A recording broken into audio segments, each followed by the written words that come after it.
जय हिंद दोस्तों। आज के इस इम्पॉर्टेंट लेक्चर में हम सभी डिस्कस करने वाले हैं 28 अगस्त 2025 के करेंट अफेयर्स को। तो आप इस पूरे लेक्चर को बहुत ही ध्यान से लास्ट तक जरूर देखिएगा। लास्ट में आपसे क्वेश्चन पूछा जाएगा जिसका आंसर कमेंट बॉक्स में बताना है। तो चलिए आज के पहले और इम्पॉर्टेंट क्वेश्चन को डिस्कस करते हैं। पहला क्वेश्चन है, विज्ञान रत्न पुरस्कार 2025 किसे प्रदान किया गया है, या 2025 का विज्ञान रत्न पुरस्कार किसे मिला है? आंसर हो जाएगा जयंत विष्णु नार्लिकर को।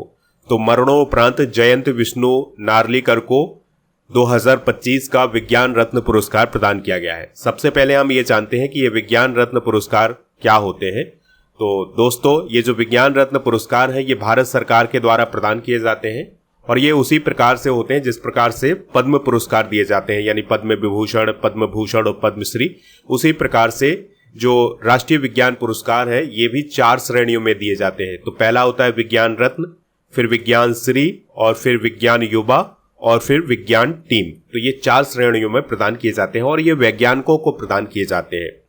इसकी शुरुआत 2023 में हुई थी, ये बात याद रखिएगा।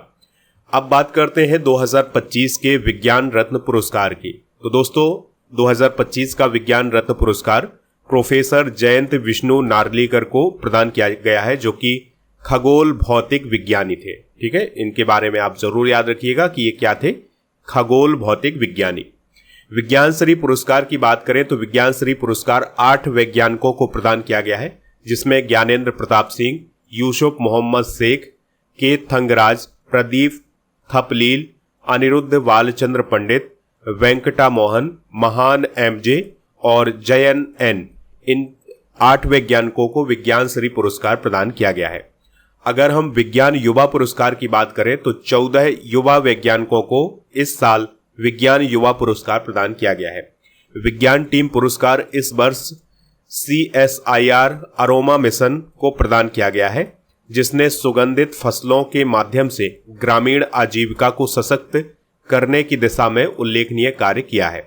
तो दोस्तों, राष्ट्रीय विज्ञान पुरस्कार जो अभी प्रदान किए गए हैं उनको हमने डिस्कस किया है, तो इनको आप नोट कर सकते। अगले क्वेश्चन की तरफ बढ़ते हैं। काफी इंपॉर्टेंट क्वेश्चन है, कैथरीन कॉनोली किस देश की 10वीं राष्ट्रपति चुनी गई है? आंसर हो जाएगा इसका आयरलैंड। तो दोस्तों, आयरलैंड में अभी हाल ही में राष्ट्रपति चुनाव हुए थे। तो इस राष्ट्रपति चुनाव में कैथरीन कॉनोली ने चुनाव जीत लिया है और उन्होंने अपनी प्रतिद्वंदी हीथर हमफ्रीज को हराया है। कॉनोली 2016 से गॉलवे वेस्ट से सांसद हैं और वे संसद की उपाध्यक्ष भी रह चुकी हैं। अब जाकर के वो राष्ट्रपति यानी प्रेसिडेंट बनी है।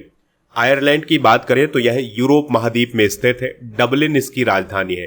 प्राइम मिनिस्टर है माइकल मार्टिन। यूरो इसकी करेंसी है। दोस्तों, हमारे संविधान में आयरलैंड का काफी प्रभाव देखने को मिलता है, क्योंकि हमने आयरलैंड के संविधान से भी बहुत सारी चीजें ली हैं। तो भारत ने आयरलैंड के संविधान से मुख्य रूप से राज्य के नीति निर्देशक सिद्धांत लिए हैं। ठीक है, यानी जिसे हम शॉर्ट में DPSP बोलते हैं, वो हमने किस देश से लिए हैं? वो लिए हैं हमने आयरलैंड के संविधान से। DPSP के बारे में भी आप याद रखिएगा कि भारतीय संविधान के भाग 4 में DPSP का वर्णन किया गया है और अनुच्छेद 36 से लेकर 51 तक इनका वर्णन किया गया है। ठीक है, और आयरलैंड के संविधान से हमने राष्ट्रपति द्वारा राज्यसभा सदस्यों के नामांकन की विधि को लिया है। इसके अतिरिक्त राष्ट्रपति के चुनाव की जो विधि होती है उसको भी हमने आयरलैंड के संविधान से लिया है। ठीक है, तो आयरलैंड के बारे में आपको ये बेसिक जानकारी याद रखनी है। यहाँ पर आप आयरलैंड की लोकेशन देख सकते हैं। कुछ अंतर्राष्ट्रीय नियुक्तियां डिस्कस करते हैं जो हाल फिलहाल में हुई हैं। जैसे सुशीला कार्की जी अभी हाल ही में नेपाल की अंतरिम प्रधानमंत्री बनी है। सेबेस्टियन लेकोर्नो फ्रांस के PM बने हैं। इरफान अली गुआना के राष्ट्रपति बने हैं। अनुतिन चार्न विराकुल थाईलैंड के PM। संजोग गुप्ता CEO बने हैं ICC के। जेनिफर सिमन्स पहली महिला राष्ट्रपति बनी है सूरीनाम की। यूलिया स्वीरिडेंको प्रधानमंत्री बनी है यूक्रेन की। अच्छा, यूक्रेन के प्रेसिडेंट कौन है? यूक्रेन की राजधानी क्या है, ये आप कमेंट बॉक्स में बताइए। साने ताकाइची जापान की PM बनी है। डेविड सल्बागनी नासा के प्रथम AI अधिकारी और ली जे मेंग राष्ट्रपति बने हैं साउथ कोरिया के। अगले क्वेश्चन की तरफ बढ़ते हैं जो कि काफी इंपॉर्टेंट है आपके एग्जाम की दृष्टि से। तो इसे आप नोट जरूर करिएगा। क्वेश्चन क्या है, किस देश ने दुनिया की पहली न्यूक्लियर पावर्ड मिसाइल का टेस्ट किया है? आंसर हो जाएगा रूस। तो दोस्तों अभी हाल ही में रूस ने एक बहुत ही शक्तिशाली मिसाइल का टेस्ट किया है जो कि पूरी दुनिया में चर्चा का विषय बना हुआ है। तो रूस ने दुनिया की पहली न्यूक्लियर पावर्ड यानी परमाणु ऊर्जा से चलने वाली क्रूज मिसाइल का परीक्षण किया है जिसका नाम है वोरेवस्तनिक 9M739। तो इस मिसाइल का नाम आप जरूर नोट कर लें कि इस मिसाइल का नाम क्या है। तो इसमें दावा किया गया है कि यह मिसाइल अनलिमिटेड रेंज वाली है, यानी इसकी कोई रेंज नहीं है, क्योंकि ये परमाणु ऊर्जा से चलती है तो इसकी कोई रेंज नहीं है। तो यह एक ऐसी मिसाइल है जो दुनिया के किसी भी देश के पास नहीं है। ठीक है, इस प्रकार की मिसाइल जो है वो किसी भी देश के पास नहीं है जिस प्रकार की मिसाइल का परीक्षण रूस ने किया है। तो इस टेस्ट में वोरेवस्तनिक ने करीब 15 घंटे तक उड़ान भरी है। इस दौरान मिसाइल ने 14,000 किलोमीटर की दूरी तय की है। देखिए दोस्तों, इसकी कुछ और प्रॉपर्टीज है। जैसे इंजन की बात करें तो न्यूक्लियर टर्बो जेट इंजन है, रेंज अनलिमिटेड है, कोई इसकी रेंज नहीं है। उड़ान ऊंचाई की बात करें तो 50 से 100 मीटर इसकी ऊंचाई है। स्पीड की बात करें तो 850 से 1300 किलोमीटर प्रति घंटा इसकी स्पीड है। और जो वोरेवस्तनिक नाम है ये रूस के समुद्री पक्षी का नाम है। नाटो ने इसका नाम SSC-X9 स्काई फॉल रखा है। तो ये सभी पॉइंट आप नोट कर सकते हैं इस मिसाइल के बारे में। अब हम बात करते हैं रूस की। तो रूस की राजधानी क्या है? मॉस्को। रूसी रूबल यहाँ की करेंसी है। प्रेसिडेंट कौन है? Vladimir Putin. प्रधानमंत्री कौन है? Mikhail Mishustin. और महाद्वीप की बात करें तो यह पूर्वी यूरोप और उत्तरी एशिया के अंतर्गत आता है। इसकी सीमा 16 देशों से लगती है। अभी भारत ने रूस से क्या खरीदा था? S-400 missile system.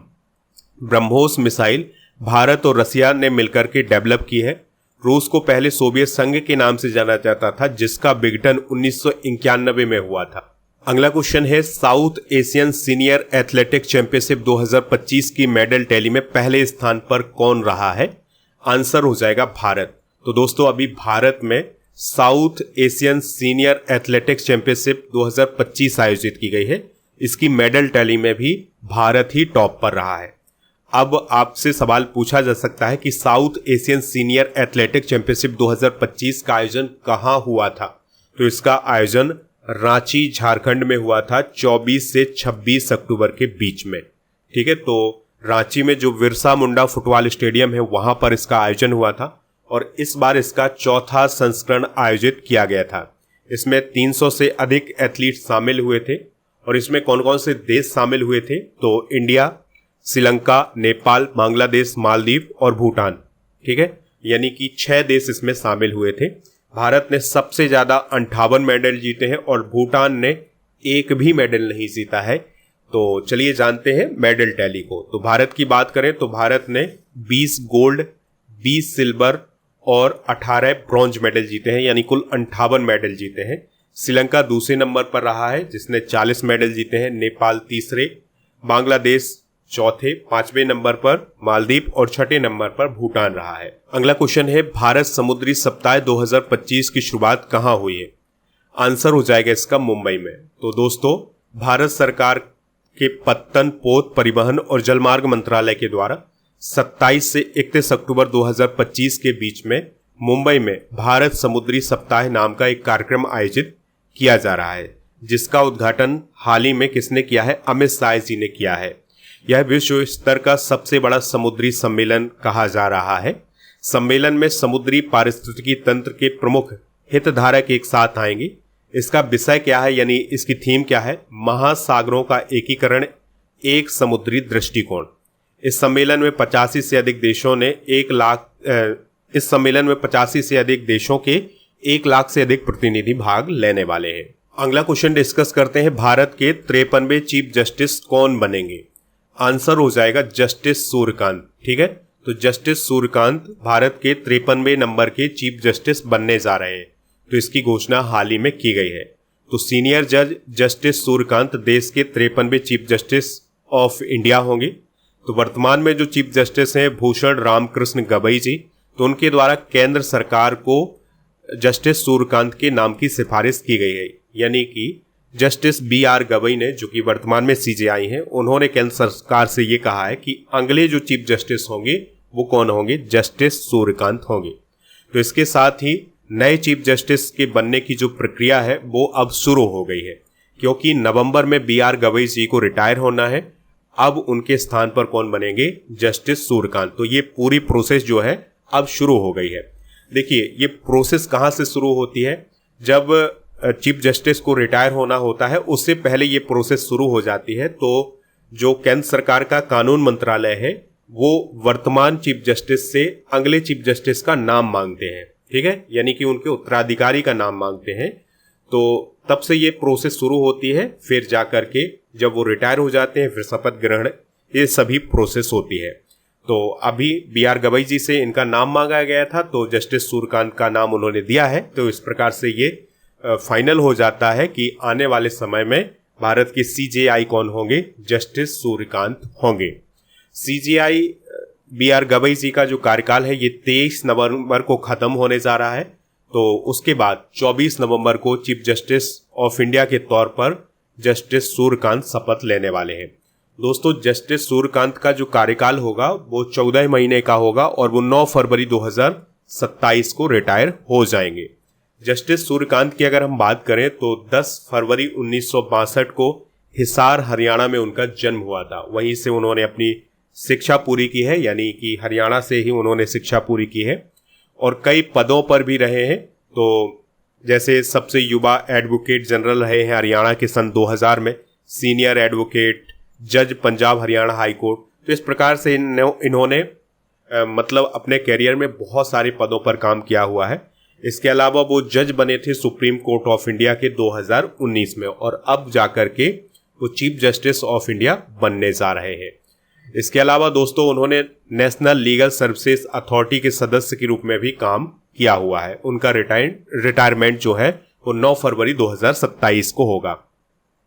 भारत के अगले 4 मुख्य न्यायाधीश की बात करें तो अभी 53वें नंबर के बनेंगे जस्टिस सूर्यकांत, 54वें नंबर के कौन बनेंगे, जस्टिस विक्रम नाथ, ठीक है, और फिर 55वें नंबर की बनेगी जस्टिस वी नागरत्ना, जो कि भारत की पहली महिला चीफ जस्टिस बनने वाली है 2027 में, ठीक है। 56वें नंबर के बनेंगे PS नरसिम्हा और 57वें नंबर के बनेंगे JB पारदीवाला। तो दोस्तों ये लगभग अभी यही मानकर चला जा रहा है कि अगले 4 मुख्य न्यायाधीश यही होने वाले हैं।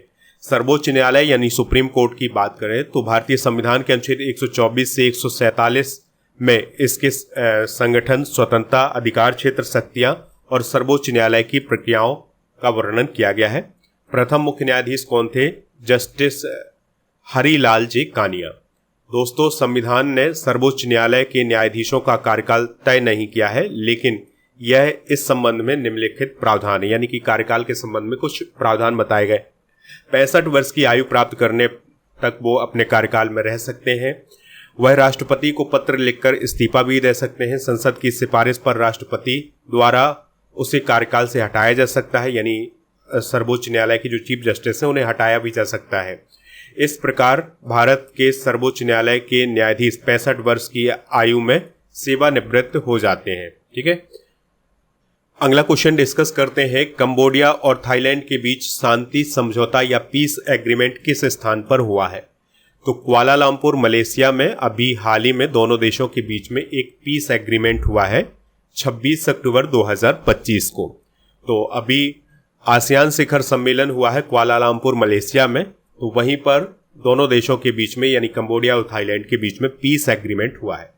अब आपके माइंड में सवाल होगा कि ये पीस एग्रीमेंट कैसे हुआ है, क्या हुआ था ऐसा कि पीस एग्रीमेंट करना पड़ा। तो देखिए जुलाई 2025 में थाईलैंड और कंबोडिया की सीमा पर दोनों देशों के बीच में झड़प हो गई थी और उसमें कुछ सैनिक भी मारे गए थे। दोनों देशों के बीच सैन्य तनाव हो गया, सैनिकों की गिरफ्तारी भी हुई थी। तो तब से इन दोनों देशों के बीच में टेंशन बनी हुई थी, ठीक है। अब दोस्तों स्वयं को शांति दूत कहने वाले डोनाल्ड ट्रंप ने दोनों देशों के बीच में एक शांति समझौता करवाया है। आपको पता ही है कि जो आसियान शिखर सम्मेलन है 2025 वाला, उसमें शामिल होने के लिए डोनाल्ड ट्रंप जी मलेशिया गए हुए हैं। ठीक है, बाकी अमेरिका जो है आसियान का मेंबर तो नहीं है, लेकिन उनको बुलाया गया था तो वो गए हैं। तो वहीं पर उन्होंने कंबोडिया और थाईलैंड के बीच में शांति समझौता करवा दिया। तो इसमें कंबोडिया के जो पीएम है हुन मानेट और थाईलैंड के जो पीएम है अनुतिन चार्नविराकुल, इन दोनों ने सिग्नेचर किए हैं। कंबोडिया की बात कर लेते हैं, एशिया में ही है। इसे प्राचीन काल में खमेर के नाम से जाना जाता था। नोम पेन इसकी कैपिटल है, रील इसकी करेंसी है। पीएम कौन है? हुन मानेट। दुनिया का सबसे बड़ा मंदिर परिसर अंकोर वाट कंबोडिया में ही स्थित है। थाईलैंड के बारे में हम कल भी बात कर चुके हैं। थाईलैंड को सियाम के नाम से जाना जाता था। यहाँ के सम्राट है वजीरा लोंगकॉर्न, या इन्हें राम 10 के नाम से भी जाना जाता है। और राजधानी बैंकॉक है, बाहत इसकी करेंसी है। पीएम है अनुतिन चार्नविराकुल। चलिए अगले क्वेश्चन को डिस्कस करते हैं। डी गुकेश और दिव्या देशमुख ने यूरोपीय शतरंज क्लब कप प्रतियोगिता में कौन सा मेडल जीता है? तो दोस्तों इन्होंने गोल्ड मेडल जीता है। ठीक है, किस प्रतियोगिता में? यूरोपीय शतरंज क्लब कप प्रतियोगिता में। तो भारतीय ग्रैंड मास्टर है डी गुकेश और दिव्या देशमुख। तो इन्होंने ग्रीस के रोडेस में आयोजित की गई यूरोपीय शतरंज क्लब कप प्रतियोगिता में शानदार प्रदर्शन किया है और गोल्ड मेडल हासिल किया है। यह इस प्रतियोगिता का 40वां संस्करण आयोजित किया गया था। D Gukesh super chess team का हिस्सा थे और इस टीम ने गोल्ड मेडल हासिल किया है।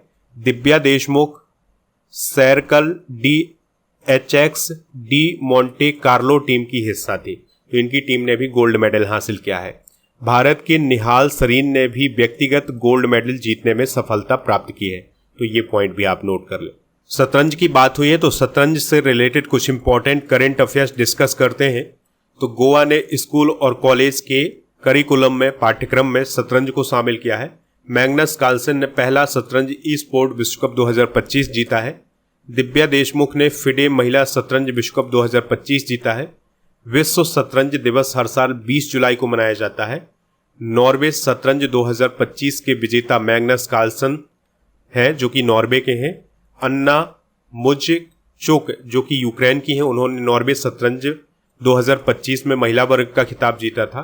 रोहित कृष्णा एस भारत के 89 नंबर के ग्रैंड मास्टर हैं। दिव्या देशमुख भारत की 88वीं नंबर की ग्रैंड मास्टर हैं और भारत की चौथी महिला ग्रैंड मास्टर। नेक्स्ट क्वेश्चन है, भारत किस संगठन की बैठक और कार्यशाला की पहली बार मेजबानी कर रहा है?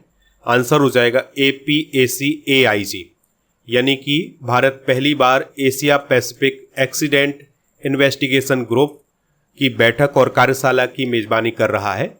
और यह 4 दिवसीय आयोजन 28 से 31 अक्टूबर तक नई दिल्ली में होगा।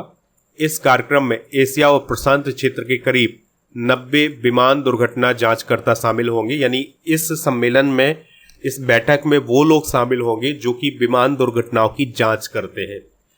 इस कार्यक्रम का आयोजन विमान दुर्घटना जांच ब्यूरो की ओर से किया जा रहा है, जो कि नागरिक उड्डयन मंत्रालय के अधीन काम करता है। सम्मेलन की बात हुई है तो चलिए कुछ इंपॉर्टेंट सम्मेलन डिस्कस करते हैं। जैसे 47वें आसियान शिखर सम्मेलन 2025 और 22वें आसियान भारत शिखर सम्मेलन 2025 का आयोजन कुआलालंपुर मलेशिया में किया गया है।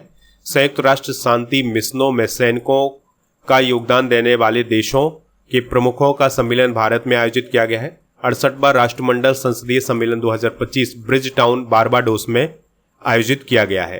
गांधीनगर में भूमि एवं आपदा प्रबंधन पर राष्ट्रीय सम्मेलन आयोजित किया गया है। गांधीनगर में भी 5वें राजभाषा सम्मेलन का आयोजन किया गया है। भारत 2027 में 5वें तटरक्षक शिखर सम्मेलन की मेजबानी करेगा। नेक्स्ट क्वेश्चन है, राष्ट्रीय चुनाव आयोग ने कितने राज्यों और केंद्रशासित प्रदेशों में वोटर लिस्ट का स्पेशल इंटेंसिव रिवीजन यानी SIR कराने का फैसला किया है?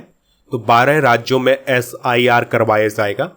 ठीक है, तो इसकी जानकारी किसने दी है? चुनाव आयोग ने।